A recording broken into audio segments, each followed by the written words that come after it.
Phật chỉ rõ con đường hạnh phúc, phải tự mình thắp đuốc mà đi.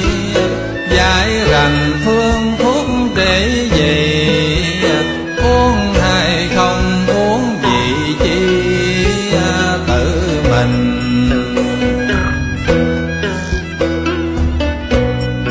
Như biển cả mong mênh vô hạn, vốn chỉ thuần vị mặn mà thôi. Cũng vậy vì pháp Như Lai, một mùi giải thoát xa rời, tự sanh